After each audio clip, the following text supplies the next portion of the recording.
Hi, my name is James Newman. Today I'm going to be talking to you about how to use histogram chart. This is another involvement in our kind of going through the components, how to use charts, things like that. Last video we looked at column charts and how to use a stacked column chart with a line.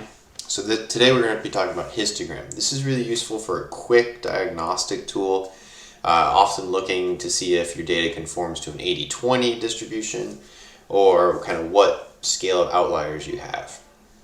So it creates graphs really quickly. You don't need any aggregates, any count distincts, anything like that to get the queries to work. So it's often pretty simple to put together, and it's the one I go to the first often to kind of get an idea of what the data looks like. I don't know, you missed that, so it's just right here in the charts and tables histogram chart. Go back into here, we see our typical component options. You got the title, dimension, name, if it's typically just the distribution, or you can do maybe number of cases or number of invoices, something like that. So in our situation, I'll do number of claims because that's what our case is.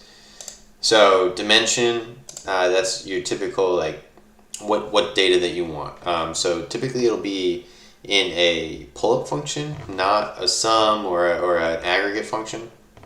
This is because you want one item for each of the rows that you're going over. So if you're, going over the case level, you want one result for each case. You don't want to take an average or anything like that.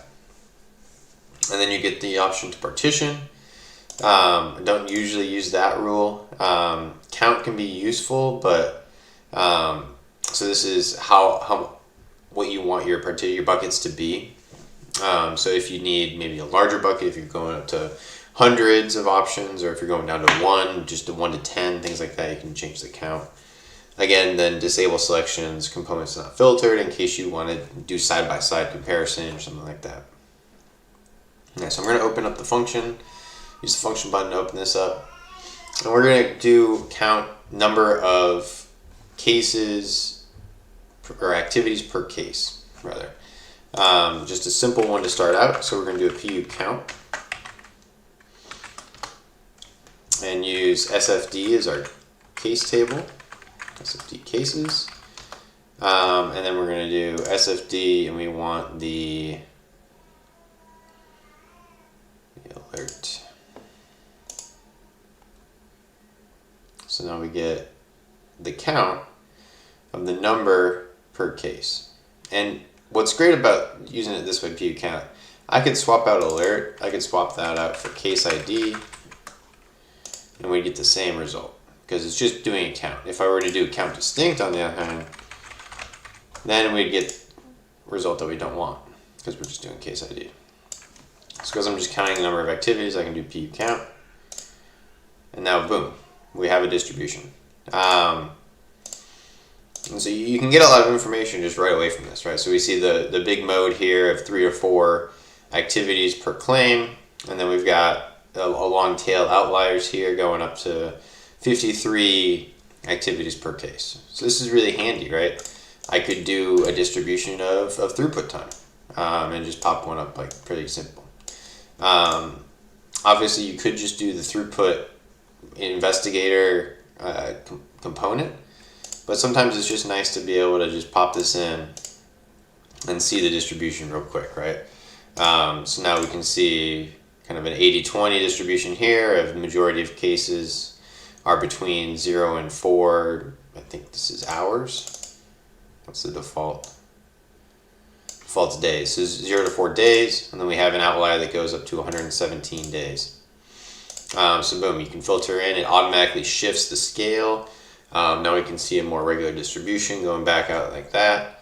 And then you can just keeps filtering down, right? And you see all the distribution filters pop up on the top like they should. And so I'm just, for illustrative purposes, just going to keep going through. And so you keep seeing the scale change. So now we're going all the way down. So now there's 3 cases. Billy Joe Armstrong, Carl Sagan, and Henry Morgan have these really long cases. They have almost 40 activities in some, 13 to 22. So a lot of activities in the case, a long throughput time. So if I was to share this, I could just remove those, filter back down just onto these three, save as a bookmark, something like that, be able to share with a group. Okay, so we're gonna remove that.